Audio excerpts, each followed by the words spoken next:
Thank you again for the opportunity to start with all of you the first Learning SEO Accelerator Q&A dedicated, in this case, to SEO fundamentals or the intro to SEO.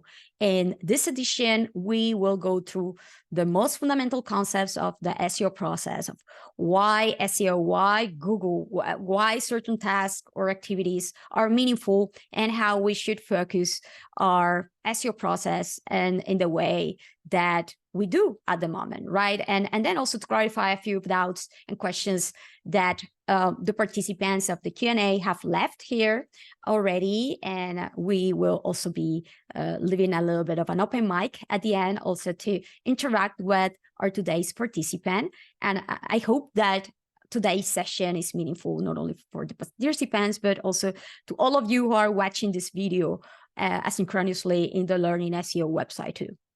So to start with today's edition with the, let's say, latest, most important topics on SEO, the latest in search. And I want to start with this, right? And which actually has to do with one of the questions that someone left, and it's connected to something very meaningful right now in the world of AI and chatbots, right? Because this also has to do with this, right? How the present and future of SEO are flavored and affected by AI. And another one regarding about the effect that ChatGPT can even have as a search platform versus Google, right? But this is it, right? You go to StatCounter and you can see search engine market shares. Google has 92% of the market share over the world, right? And when we go then to websites like SimilarWeb and we take a look at the top websites in the world, we see that the number one website in the world is Google, and then YouTube, that is also owned by Alphabet, by Google. At the end of the day, yeah, is second, right? So today, in 2023, even if we are, or we might be in this bubble in which we talk about searching with ChatGPT, things like that, realistically, most people haven't necessarily even heard about that yet. And we are still searching with Google. Google is the most visited website all over the world. And whenever someone all over the world needs information, want to look for something, they will go to Google. Then we have that, yes, there are other search engines, but again, the market share in the world of is shockingly high for Google, right? Like being market share in certain countries, like the US, might be a little bit higher. Then we have certain islands, right? Like for China, for example, there's Baidu. Then in Russia, they also have Yandex. It's more split, right? But in 99% of the scenario is in the Western world, for which we actually tend to do work for. It will be about Google. That is why, and this is me answering the question that I was asked here. Is like when we follow SEO guidelines, we tend to go with Google guidelines. What happens with other search engine guidelines is if we focus ranking on Google because our target market is there, because the population of our target market is using Google, we will tend to take into consideration Google best practices, Google ranking factors, what we know Google cares about when ranking content in order to maximize the impact of our work. If we start trying to do this for every single search engine in the world, well, there's too little time, too little resources, and we want, at the end of the day, with SEO, to show impact. We don't want to develop, and this is important, we don't want to develop the most perfectly optimized website in the world. No, I want to do SEO in order to rank better for meaningful queries that are actually relevant for the business of the website, that can bring value, traffic, conversions, registrations, whatever the business model is of my client, value for them, right? So this is why it is important to tackle the SEO process in a very strategical way, right? We know the concepts, we know that, yeah, that we want to run better, but it's important to understand the reason of why we are doing this, focus on Google, why Google, is definitely the platform in which we want to rank for, and also why today, even if we see, let's say, all of these features, all of the ads, etc., the reality is that ranking in the top positions organic will mean getting a lot of clicks. We might think that up to this point, people behavior, let's say, is much more sophisticated, much more influenced. They are looking for many long tail keywords, which is true. And they know that they need to scroll and interact a little bit more with the information before clicking to look for meaningful answers, which is true. It might be true in certain cases, but again, most of the people out there still click on the first position. So this is why SEO is meaningful.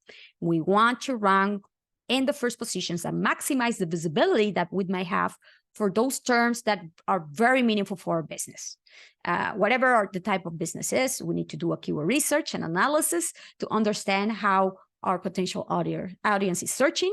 And then we will optimize our content, our website structure, our pages in order to be very relevant, very popular, very authoritative, easy to use, to excel and be the best to rank for that query, so Google can rank at the top and we can get 44% of the click-through rate, or 40% in other scenarios. So there is this very useful tool from Advanced Web Ranking, which is completely free, in which we can see how the click-through rate looks for the different type of SERP features based on the different type of SERP features and devices too, the impact that devices may have for click-through rate and at the top positions, or the average top position based on them, and also the different intents and countries too. So take a look at this tool whenever you want to, also to take that into consideration whenever you want to do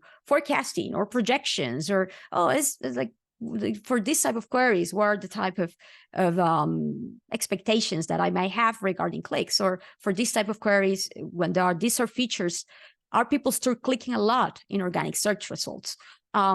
You will, as part of the participants, of the accelerator, get also free access to Advanced Web Rankings that has an SEO forecasting tool that is very useful to do this type of projections. We can do a little bit of like a go-through about it in following editions when we talk about SEO measuring SEO and SEO reporting too. But the reality is that, take a look, there would be, let's say, it's very straightforward when we still have this type of top 10 results, pretty much text-based, pages-based, that I really wanted to rank first for international SEO consultant because it's very aligned with what I offer. The type of content is like connected to it, etc. Oh, I don't have ratings because it's something that I don't provide necessarily online, and easy for my clients to give a rating or review there, but there are other players that do, and take a look, it works for them because they generate this little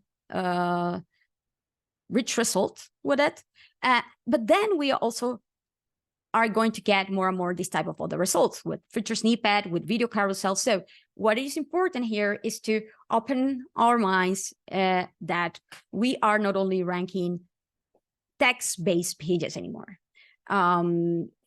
We should identify, especially if we're working with clients and websites and in companies where there's a ton of existing marketing information that might be image-based, that might be video-based. So it's important to do, let's say, an inventory, an audit, not only of what the website has overall, but all of the information and the wealth of information that we might have already, in order to integrate that information into our website and optimize it to maximize its visibility in one or another way.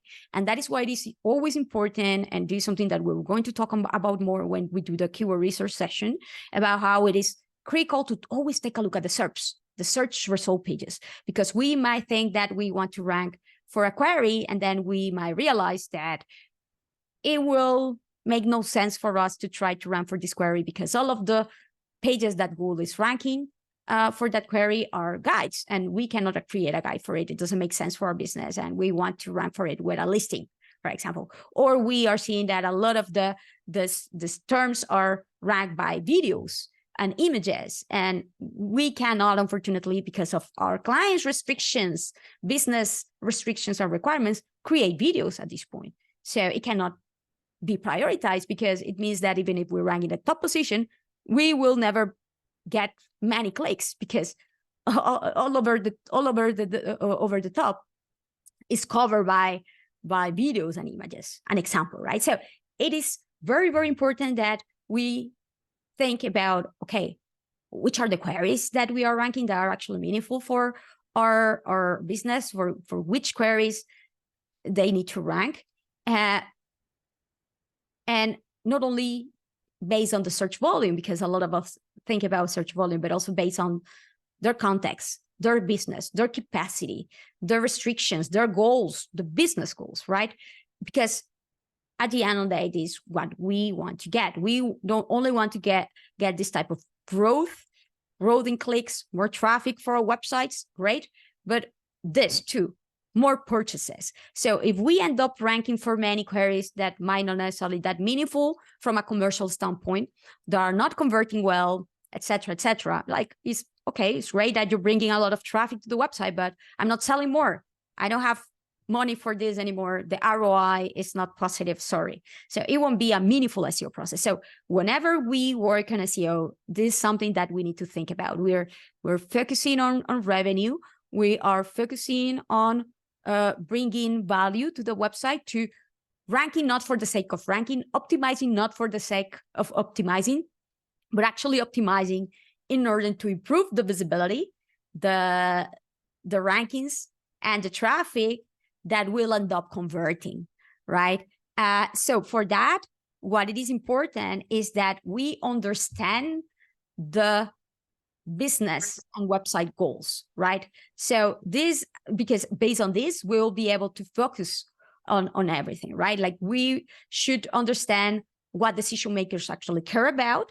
This is why us as SEOs, whenever someone tells me, oh, like, we are pretty technical, we should be working with the development team or whatever, like, yeah, maybe the technical SEO should, but there should be an strategical SEO, an SEO who understand the goal of the process, understand why SEO is important for this business, what the SEO process should achieve from a business standpoint.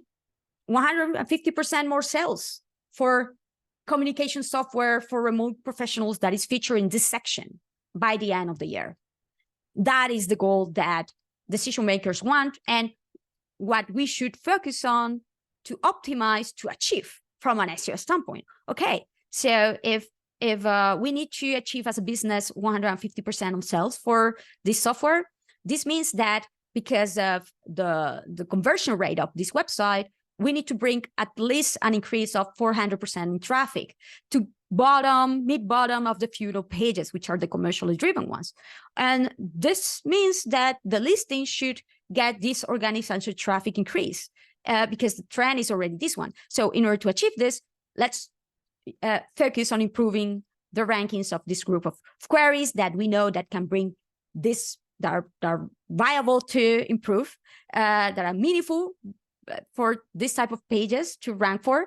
And we can focus on optimizing from a technical, a content, link popularity, user experience, everything standpoint to make best in class, to achieve top rankings, which is how all of this will be achieved, right? So this is fundamental for us to understand the business goals of the website, because everything else will be aligned to that. Not only goals, but also the metrics that we are going to care about and measure in the process will be focused on that.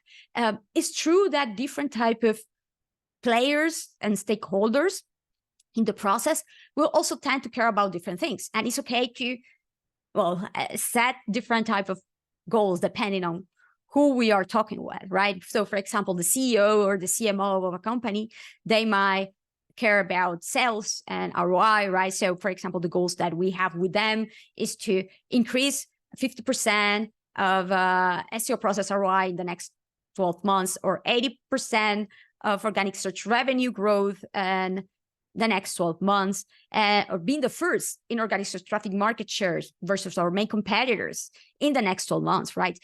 If we are working as an SEO consultant or manager, and we need to talk, and we have like a supervisor above us in SEO, a head of SEOs, director of SEO, SEO lead, as a supervisor, potentially there are other goals and metrics that we should also care about, right? Like, so for example, okay, top 10 target queries ranking in 12 months for this particular sector or this particular product line that we know our boss care about to grow with, right? And potentially this role also will focus on all optimized key pages indexability in the next 6 months, because this role is actually technical. They know and understand technical SEO, and in order to ensure that these core pages, key pages, can bring the traffic and value and revenue, they should keep being in index. And we know that potentially in the past, this type of websites and this type of pages, because there were so many of them, they used to have these issues of indexability from time to time, right? So yeah, it's something that in this particular context we care about. So as you can see, this should be something very personalized, very specific, and tied with business, tied with the decision maker. And it's fundamental that we establish this at the beginning of the process, because everything else we come based on this. Why? Because there's so much to optimize in SEO in order to be able to rank well. And it's so, well, it's also a little bit slowly, right? Like, we need to be careful about what we choose to tackle, what we choose to focus on. We need to choose our battles, as they say. And it's true here. If we have 1 million websites, URLs, we cannot optimize every single URL. That's not viable. We need to focus on which type of pages will bring value and will actually connect with the goal that the business is looking for. So again, another example here from another angle, 50% of SEO growth in ROI in the next 12 months. So our KPI should be SEO process ROI, and the metrics that we are going to focus on and we are going to measure and monitor to track the evolution of the process is organic search revenue and the SEO related costs, to ensure that the ROI is met, the ROI goal is met after the 12 months. Or first in organic search traffic, market share versus our main top 3 competitors in the next 12 months. So we need to focus on the KPI for organic search traffic market share, and what we should track in order to pay attention to that will be website organic search traffic with all of these different external platforms that we can use versus our organic search traffic. So even if it is not 100% accurate, it will be consistent, a consistent metric that we can use as a reference, right? So it's great. It will solve the issue and it will be meaningful for the decision makers, right? Why I am making such a big highlight and like, let's say I'm like giving this so much weight into our session today, because you have it here. There's so much to optimize. Every single page of our website, in order to rank well and better than our competitors, needs to be more relevant, show more experience, be more trustworthy, be more popular, be more authoritative, have great user experience and better experience than them, be crawlable and indexable, the base, have appropriate format to fulfill the need of the user. If there are guides ranking the top positions, we need to create a guide too. We cannot rank with a product page, unfortunately, because it's not aligned with the intent. And maximize the SERP engagement and visibility. And for that, if there are a lot of videos and I really, really, really want to rank for this query, I better create a video too, right? So it's costly, it's time consuming, it should be very strategical, it should be very intentional. That is why a good selection of queries to target is key. Having the right goals also, and focus on the goals when selecting the queries is also super critical, because at the end of the day, this is what we are going to focus on in our SEO process. Be better overall than all of the other players. And then you will ask me, Aleda, look, sorry, but why I see these pages with less backlinks outranking me for these queries, or why sometimes I see these pages that have worse titles than mine. They don't even have the specific keyword in the title, and it's already outranking me. So again, it's not black and white. It's the alignment of all of the signals that Google takes into account. And actually, Google makes a really good job explaining how search works and how they pretty much have the largest web library, because they crawl the web, they select, and they collect the content of the web. But of course, they tend to collect the content of the web that is meaningful. One of the questions that I have here that you left is that Google says that indexing is not guaranteed. Of course it's not, because it takes an effort and resource from them to go through the web, to crawl the web, and gather that information. That is a cost, right? And it's true, Google makes a lot of money, right? But there are even limitations of what they can do, and there are a lot of websites out there. So, and the question is, so what happens to the page that gets scrolled but doesn't get indexed? If a page gets scrolled and it's not getting indexed, it's because you are lacking in one or many of these characteristics. There's something lacking in your content. It's not yet meaningful. It's not yet unique. It's not yet as authoritative as it could be. It's not adding anything new that is not already covered by 100 of other pages that are already ranked. So do a benchmark, do an analysis, do an audit.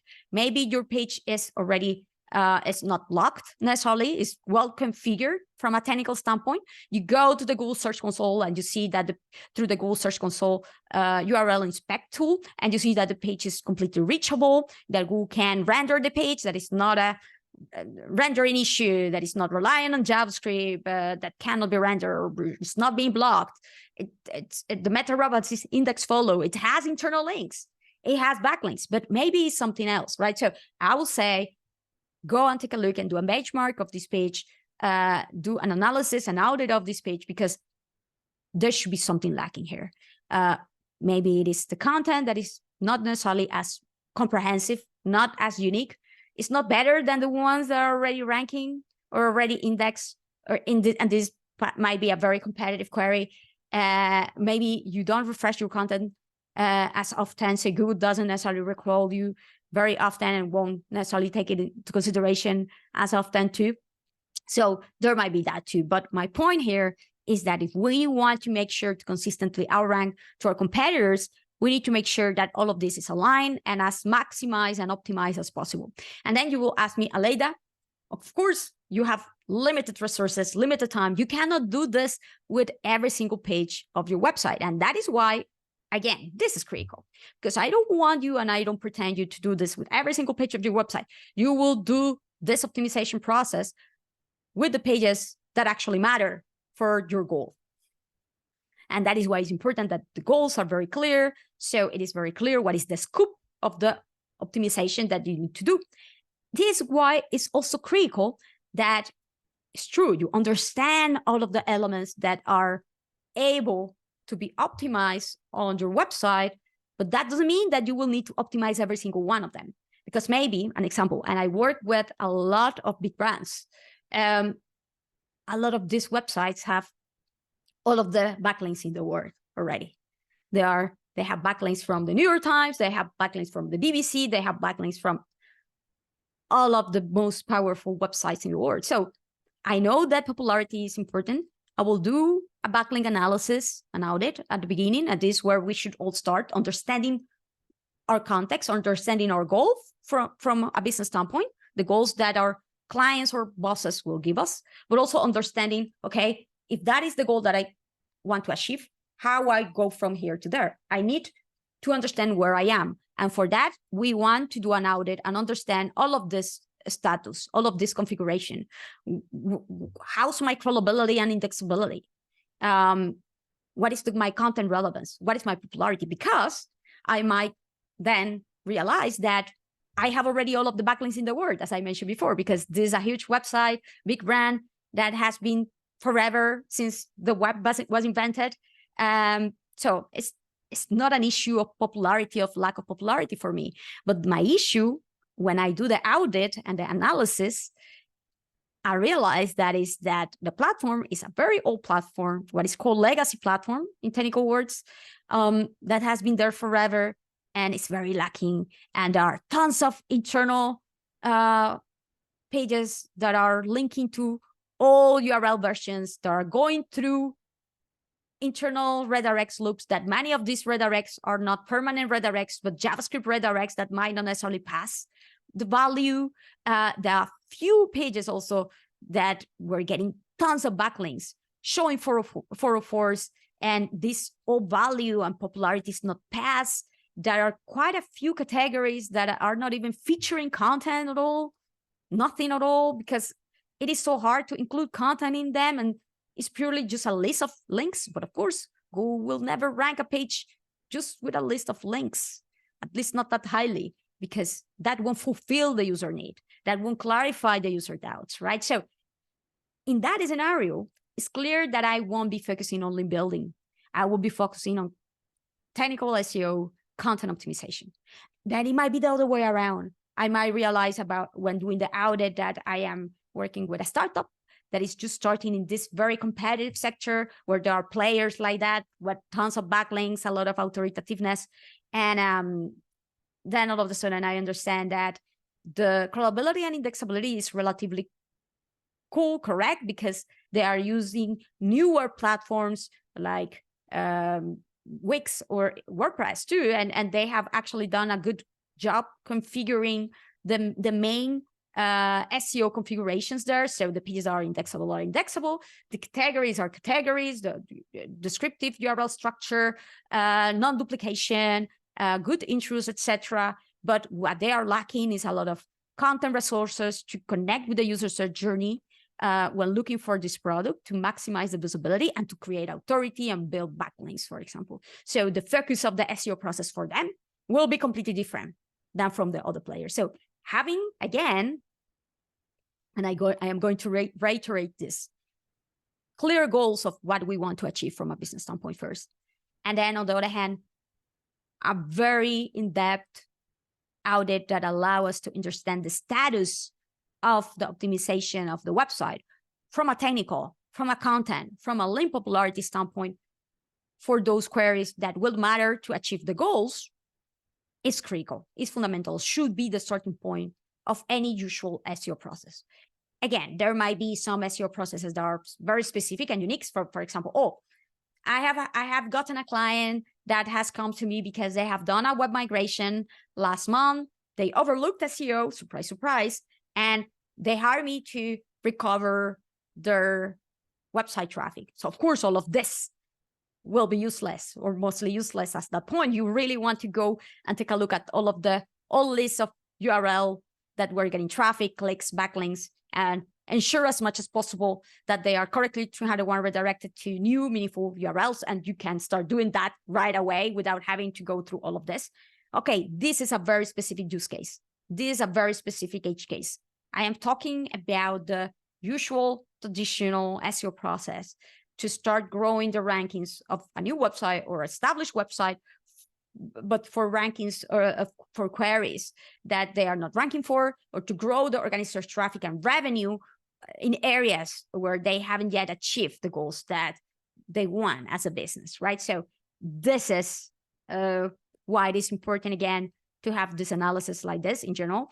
As you can see, I have also marking in green here the different areas that we need to coordinate this, because unless you are doing this for yourself, because you are the owner of your own website, you will likely need to work with developers, with copywriters, with web measurement team, with web analytics team, with PR, social, content marketing team to promote the content. So it is important to align all of this in a way that is also understandable for them, so you can easily, with clarity, communicate all of this in a way that they actually care about it too and make it part of the work to give you support for the implementation.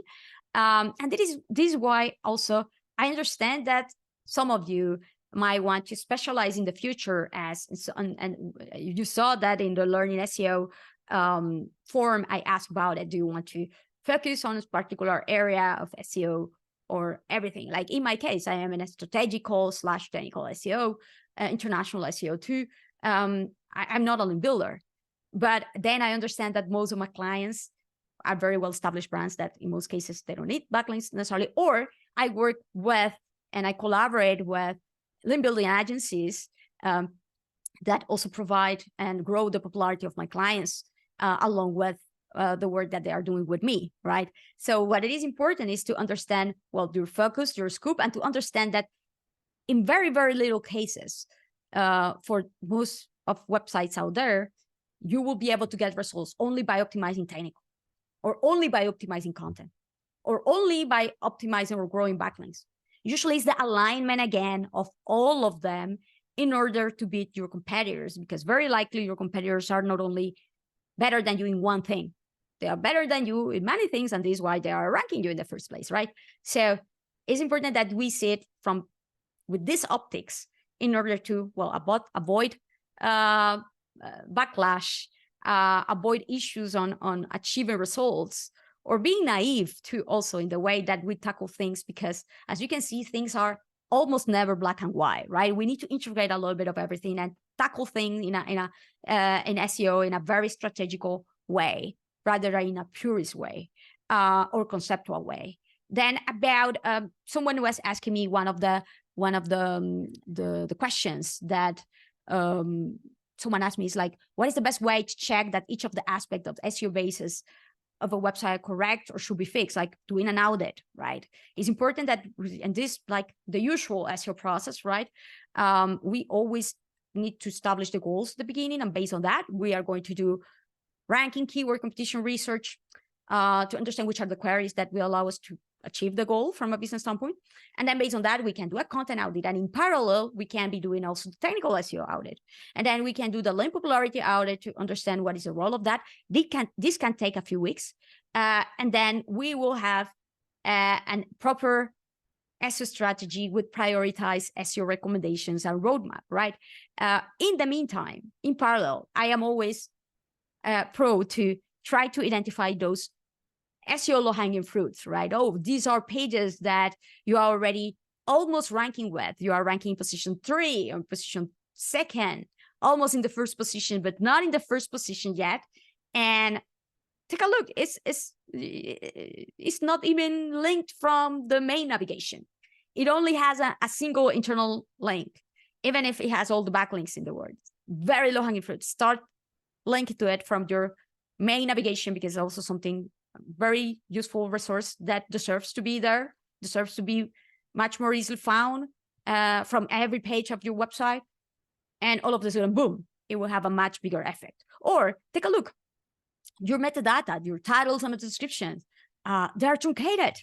So, and we can see that you're ranking position first for all of these queries. They're already meaningful, but the click-through rate that you have for a first position is very low. And there are not many SERP features out there trying like attracting the clicks versus your website. So it should be your page, the one that gets clicked, but it's not. Why? Oh, because your titles are truncated, are written by Google, and this can be completely avoided by just making your titles and descriptions short and sweet and straight to the point, and avoid repetition. And Google like that will not stop rewriting them, and you will be able to engage better with the user and get more clicks and improve your results faster. So I will do, and I have a list of this, let's say, typical validations that I will do. And I have also done a few presentations about this topic. If you want, I can follow up of SEO low-hanging fruit. You can take a look at my speaker deck for profile too, in parallel to avoid, well, like waiting so long, right, to start implementing it. But yes, the usual SEO analysis should be comprehensive, the initial one, to avoid leaving anything out. And then another critical thing that should be done and can be done to avoid issues that hold us back, because that is the problem. Many times we start with a good analysis, recommendations, things get done, get fixed, but then in the next release, what has been already done gets overwritten. And we want to avoid that. And for that, we need to have a good alignment, and we will have a proper edition about that.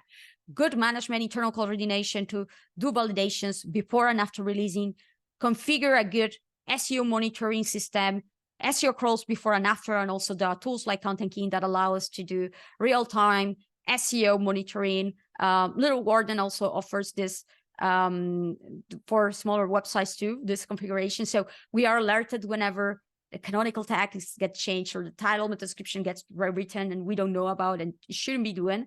But ideally, this should be a scenario that should be avoided, right? Like there shouldn't be bugs in the first place. We should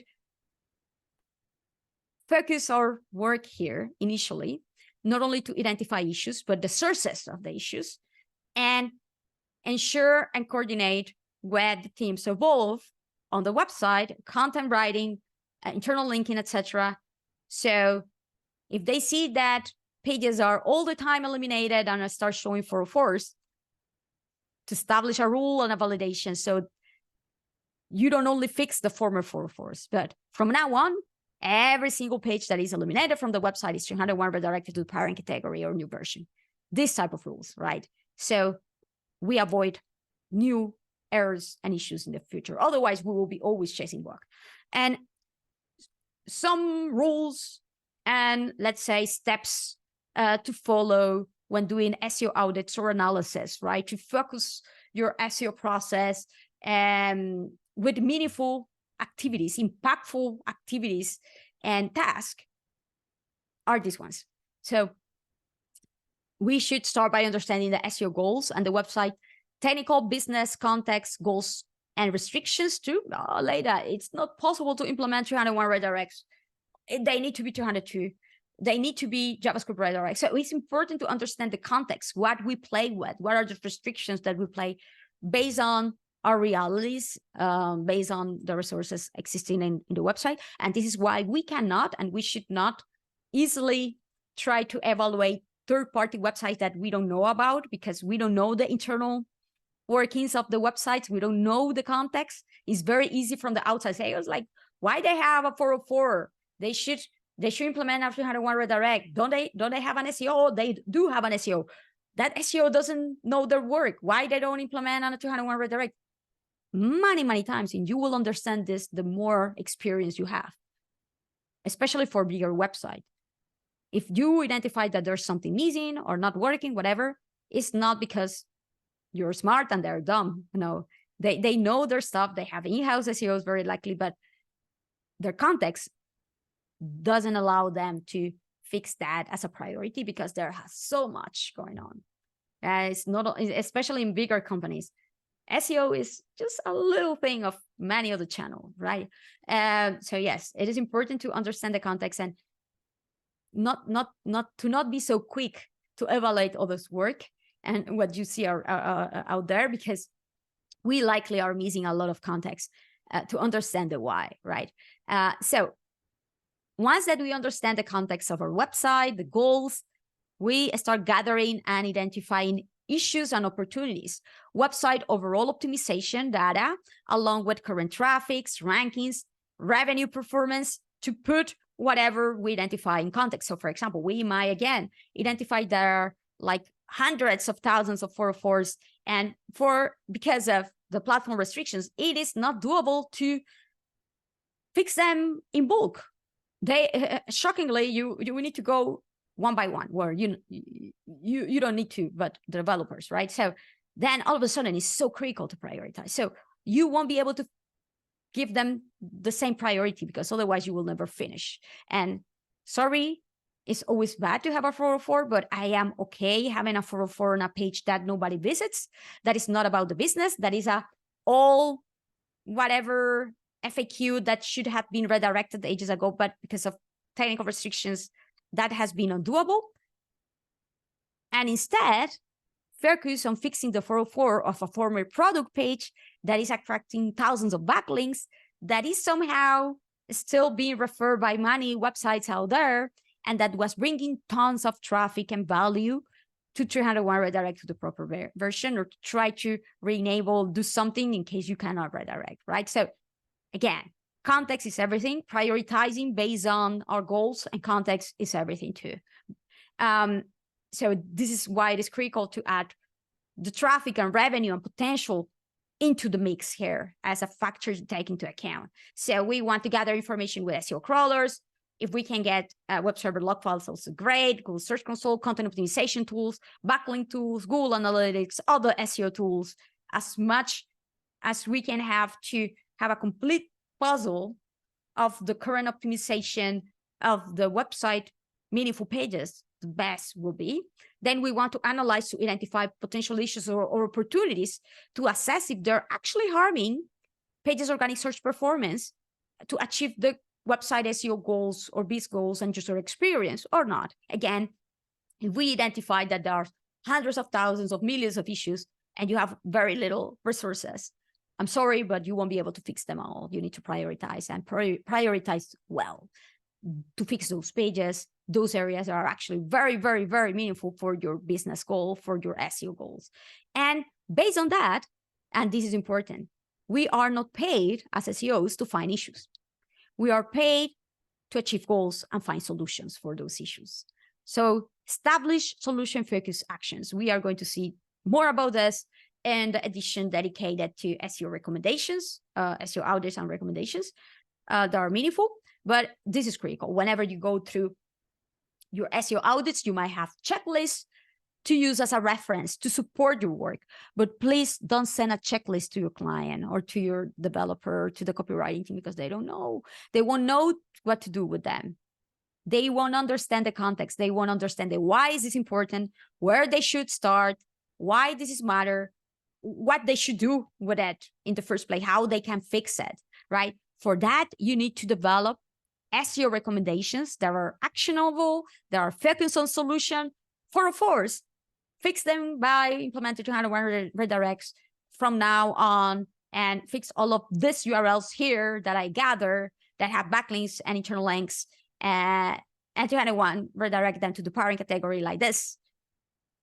Very straightforward, providing solution, providing the scoop, establishing rules, providing an example of all of them, showing examples of how your competitors are doing it to facilitate the understanding of how it should work, right? So focus on solutions, always show how to do it, how others are doing it, always provide the source of the issue or where the issue is coming from, or these pages are getting internal links from these other URLs and they are canonicalized.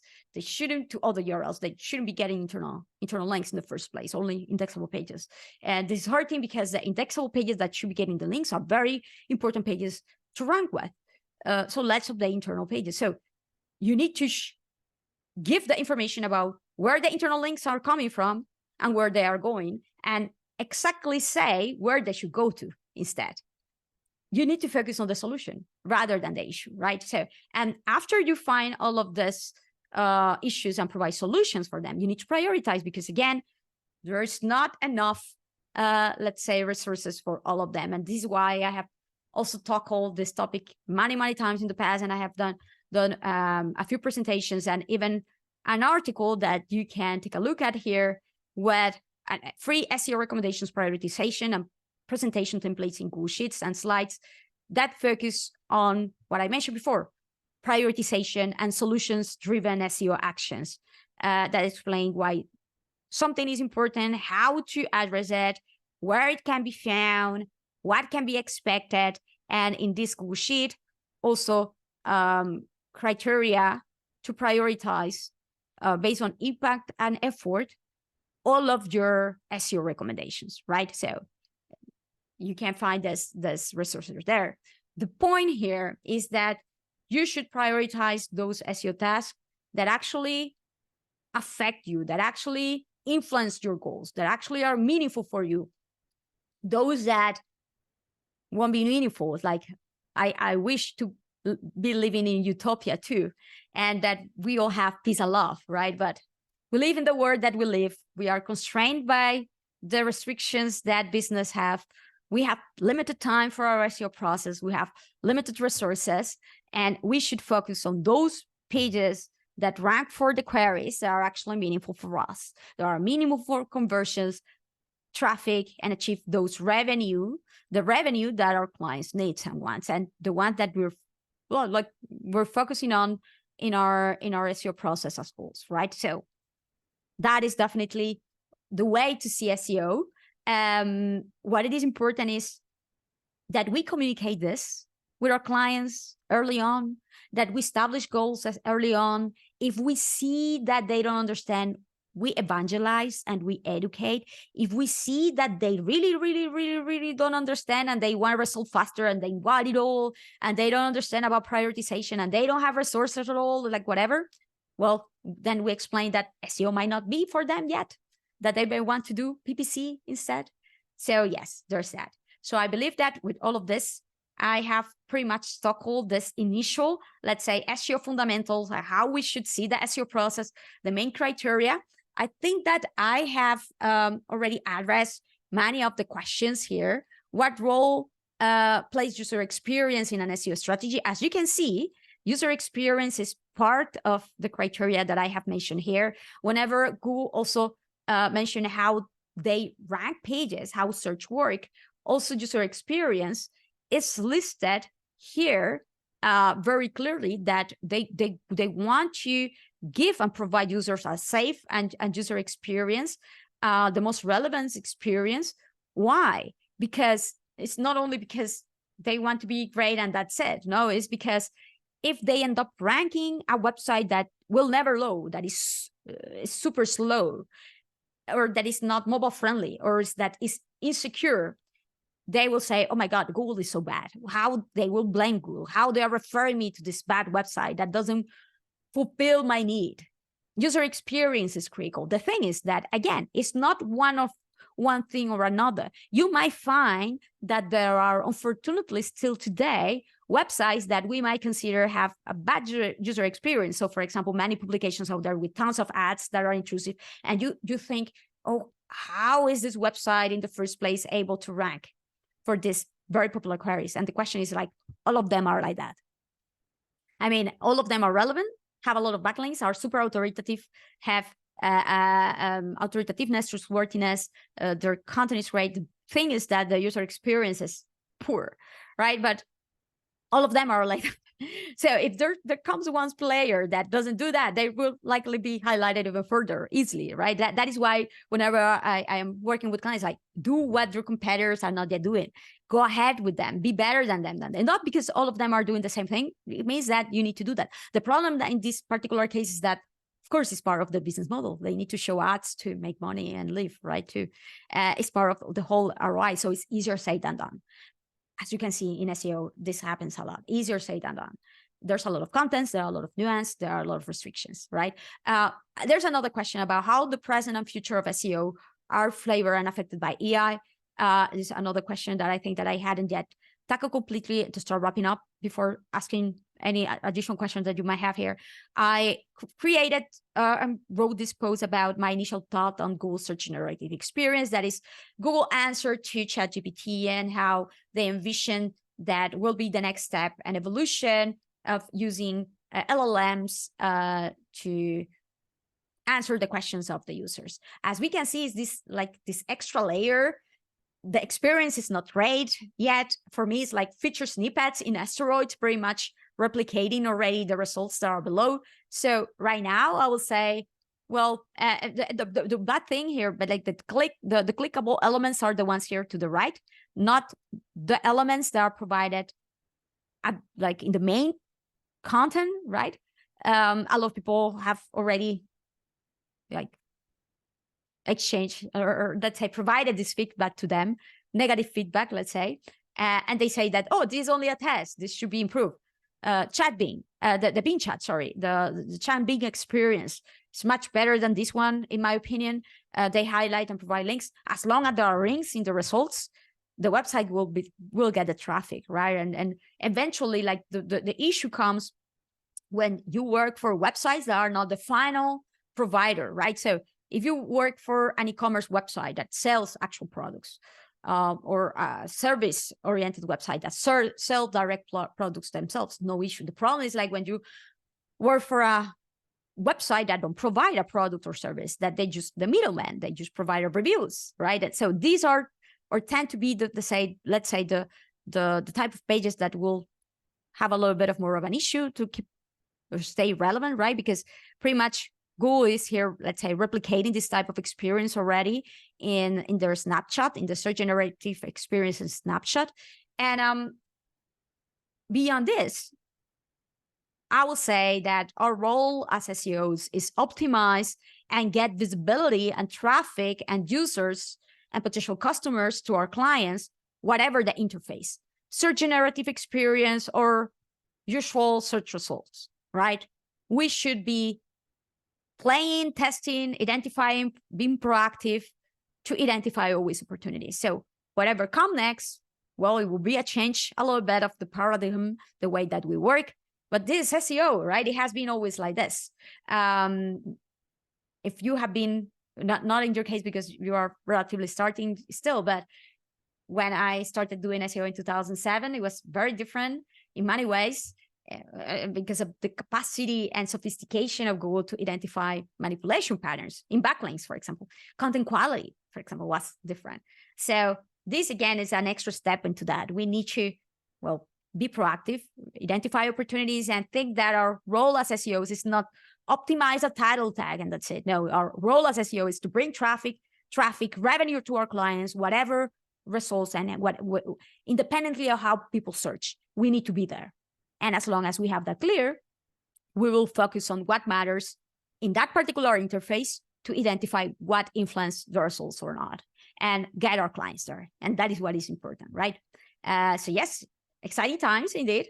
But as you can see, we are still meaningful. It is a profession that has tons of let's say, projection in whatever interface is being used, because businesses will always need traffic, and additional platforms that might arise will tend to play this role on bringing this type of value to websites and businesses offering their services, right?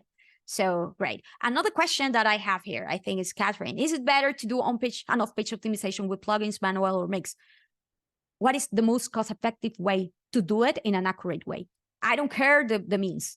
This is what also Google mentions with AI. I don't care how you create a content, as long as it is meaningful, it is relevant, is unique, is authoritative, shows experience. God knows how AI can show experience. So yeah, that's tricky. But you see what I mean? Honestly, if you work with a big website, doing things manually will be, for every single scenario, will be very hard, right? That is why we have tools to accelerate our work, support our work, to do things faster, right? But then also you cannot leave, and you shouldn't leave things on autopilot with SEO tools. Proper validation is needed. Strategical focus is needed. Not all of the keywords that keywords tools generate are meaningful for you. Business and context should allow you to prioritize and allow you to focus on what matters and not, right? So again, a good, reasonable leverage of tools and automation whenever it makes sense and can help you advance faster doing legwork, but also a good layer of focus and validation and refinement is important that you do based on your understanding of the goals, based on the understanding of the project, right? So yeah, so I think that in general, I have gone through most of your questions here and the main concepts. And to start wrapping up, I will ask you if you want to ask any remaining questions in the last 5 minutes, because I'm sorry, I see that we have gone a little bit out of the hour that we had set, but I think it's also understandable, especially with the first edition, right? But so yes, so happy to answer any additional question that you may have that you think is very relevant for this edition, remember, and yeah, and you don't want to leave our today's edition before asking it. Remember that some of you are muted, so if you want to unmute yourself to ask the question, do it so. Mine is more like a personal question, like on your personal experience. Have you deal with imposter syndrome, like SEO imposter syndrome? And if you have, how have you deal with it and with your clients when starting learning on SEO? So I think it's normal whenever we start doing something the first time, right? I remember the first time that I was doing an SEO audit in English, right? I am a native Spanish speaker. So even if I knew my stuff already in Spanish, just because it was in English, I needed to explain myself in English in a document that should be professional and shouldn't have grammatical mistakes. And I should be able to present and defend in front of the client in a call later on, generate me so much stress. I remember taking the document in Spanish and spending a whole weekend translating it little by little and trying to come up with it. And I was so scared at the beginning, but I think it is fundamental to first to understand that all of us, even myself here, none is 100% an expert of everything, right? We are all in SEO, especially. There's always something new. We are always learning something new, right? Like this is something that people also ask me a lot whenever they start to speak.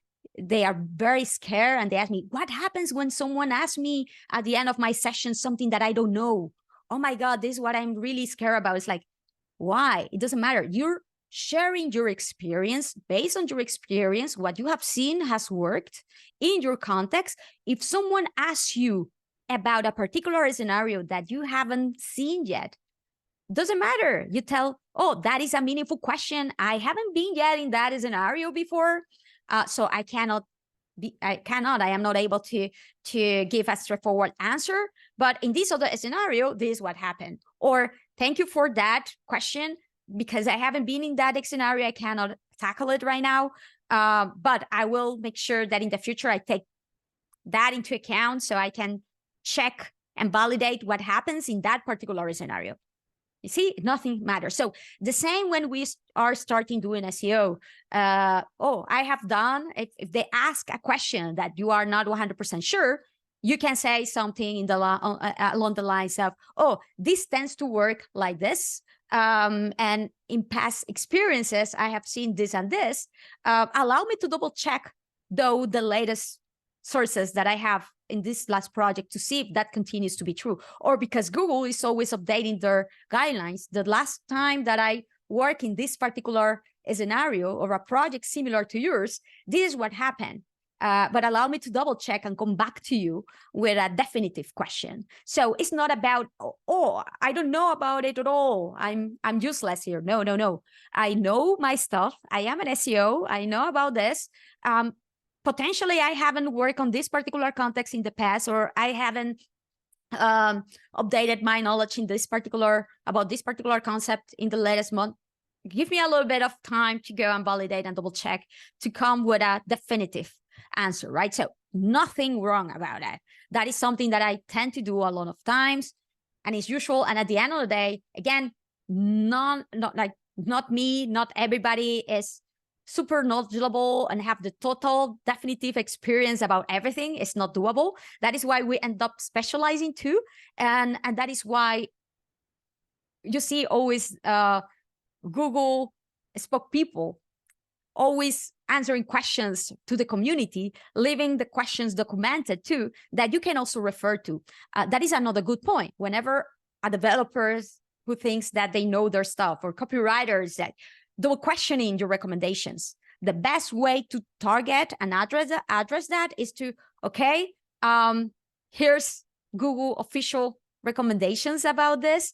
This is how it is done. It's crazy, but in the past, many times I have sent recommendations and way to do it, and it's very straightforward. And they come up, but why we cannot do this in this other way, or super crazy ways. Many times, like, I mean, you are so creative. I wish you used that creativity for to solve my solution or my recommendation in the first place.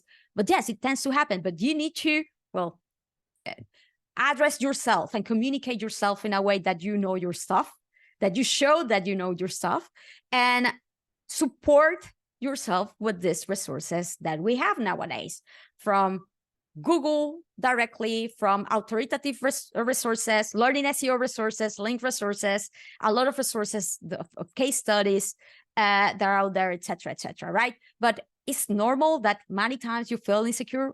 We all feel, especially at the start. But whenever we grow, let's say, or do something new, we tend to have this feeling. It's not only like when you are starting doing SEO. Like I remember the first time that I was doing SEO for a very big brand that everybody knows and has millions on URLs that I needed to present in front of the C-suite. I was also feel a little bit insecure. But then I thought it's like, there's a reason of why I'm here in the first place. There's a reason of why I was hired. Or I'm talking with these people. And that is because, yeah, I know my stuff, right? It's like, and this is it, right? So it's, think about this every single time. Understand why you are where you are.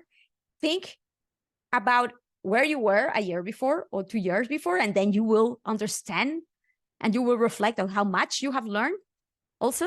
So this, because we don't feel that we are learning much, but we are many times, right? So focus on that, and the rest is only noise, right? You need to focus on delivering value and solutions, and don't allow all these extra people and let's say bad influence gets you, right? Because you're already where you are, and you have a lot of potential to continue growing. Anybody else? A last question before leaving?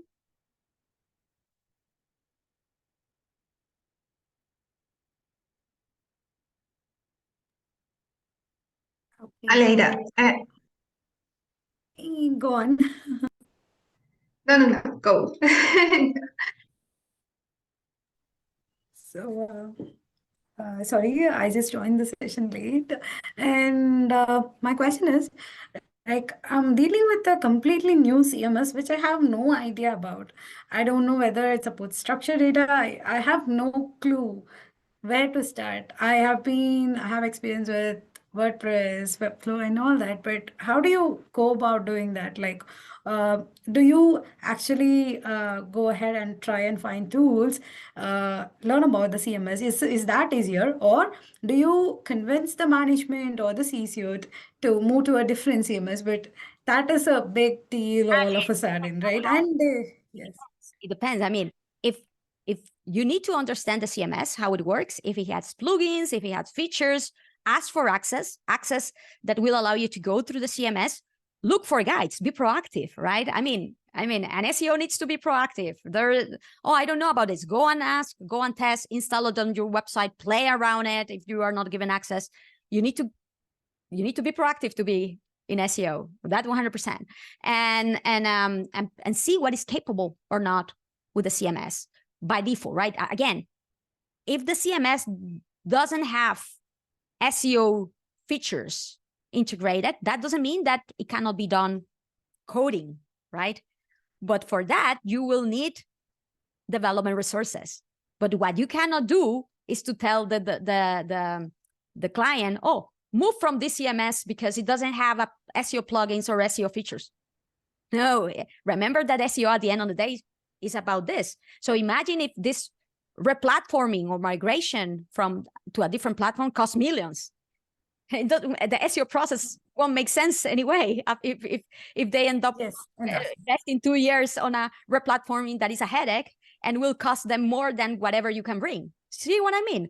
I mean, we are, at the end of the day, people who bring value, who bring solutions to achieve goals. And if you are not helping them to achieve goals, but only bring more issues and cost, you're not meaningful, right? So what it is important here is that first you understand what is doable and what is not doable with the CMS by default. If it has plugins, if it has native SEO features or not, test it for yourself, install it yourself, ask access, read guides, look for guides, whatever. You need to be proactive here and understand what is capable or not. And based on what you see, then you can recommend, okay, I have seen that with this platform, structured data won't be doable by default. We will need to implement structured data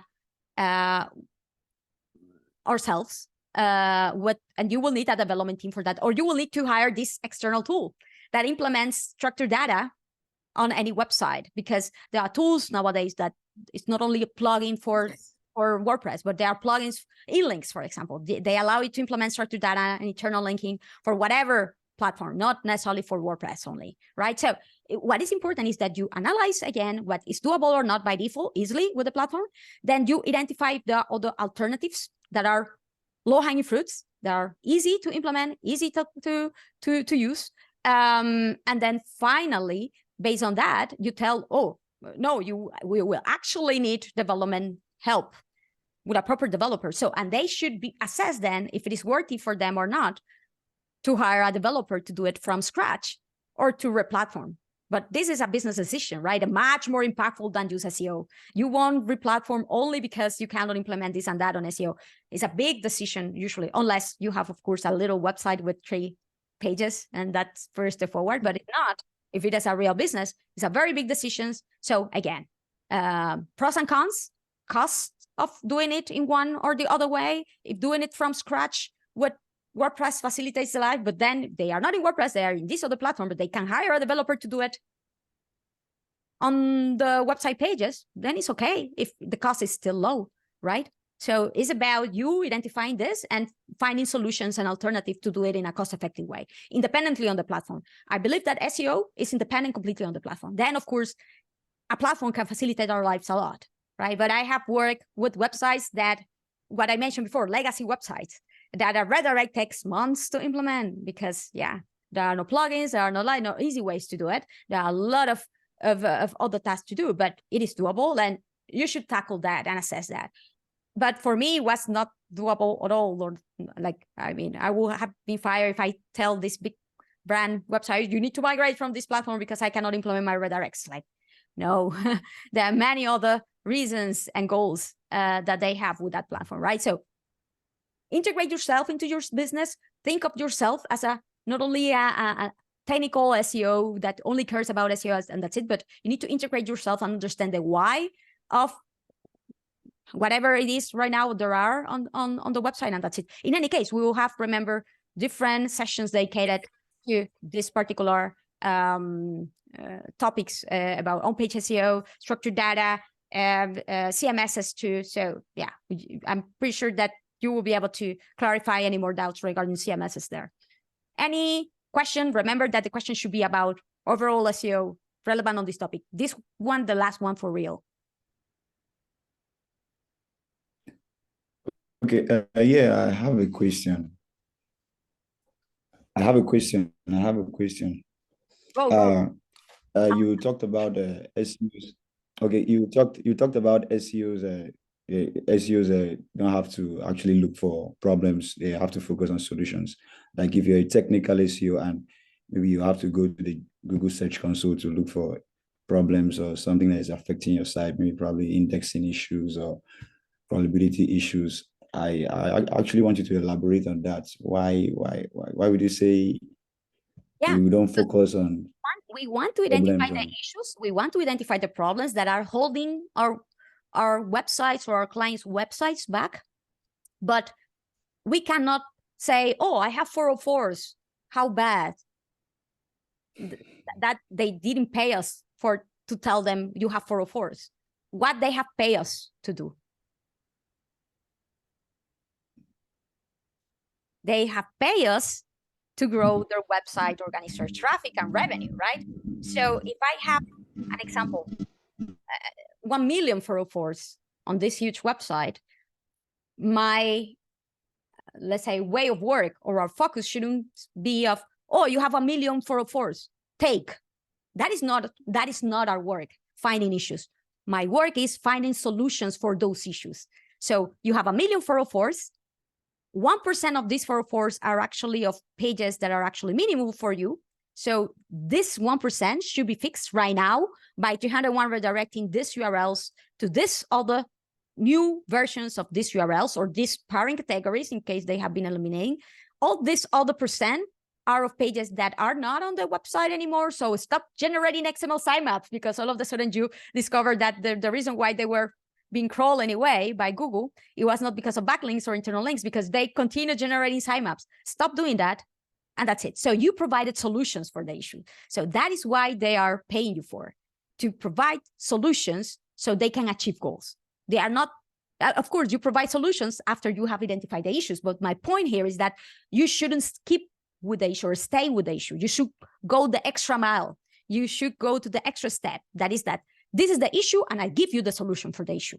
Because many tools out there, they facilitate to find the issues, and this is great. But unfortunately, many SEOs too, the only thing that they do, I'm afraid, is to, this is great. The SEO crawler has found this redirects and this 404 is like, export and send to the development team. No.